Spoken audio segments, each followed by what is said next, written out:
I would say you're right. Senior leadership is one of the top things you have to have in order to have a good football team. You can't go without senior leadership. I mean, the coaches uh, are are the leaders of the team, but they aren't the leaders in the locker room, and they're not the leaders in the huddle, and they're not going to be the leaders out on that field.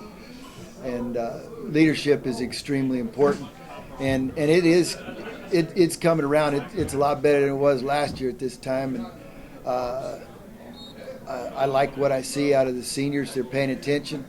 Uh, they're they're taking care of the underclassmen. They're coaching them up when necessary, and that's extremely important. The football season's a long season. It's 18 weeks. Nobody goes as long as football, and it's the toughest sport out there. Just like I was telling the kids today. I mean, we got a good football team, but you got to show up every day, ready to get better, ready to learn. Every week's a new week. This football team can be as good as it wants to be, and leadership is going to go a long way in that regard. Hey, KJ's got a lot of great qualities about him. He's a junior quarterback. He subbed in and out with our number one quarterback last year.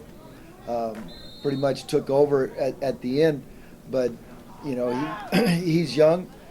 He's still young. We're going to surround him with the best offensive line and running game that we can surround him with, and let him take those baby steps in, because he could be something special. But I think you got to go slow with your young quarterbacks and make sure that they understand everything that you want them to do. David Stuckey, running back.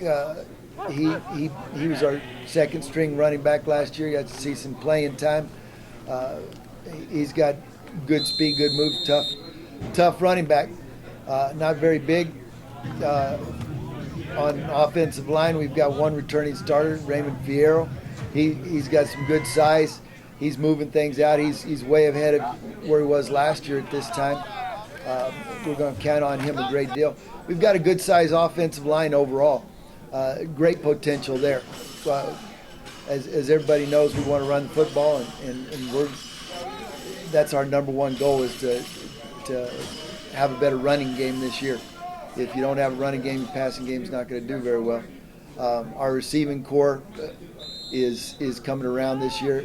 I think it could be one of the best we've ever had, but you never know. Everything's potential right now, and potential is just another word for worthless ass.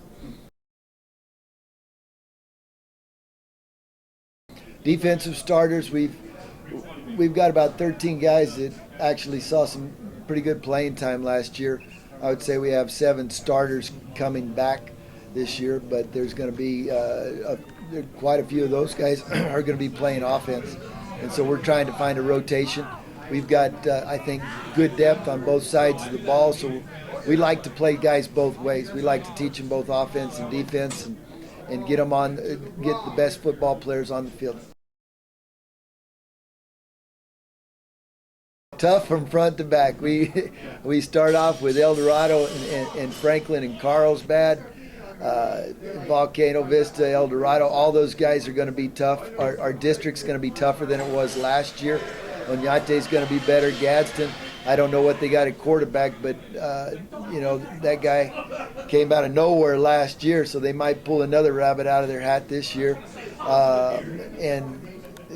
I think our district's overall tough. Cruces, I don't think they're slowing down. I think they're fired up. They've got good size and speed, and Coach Miller's son, I think, is going to do an excellent job.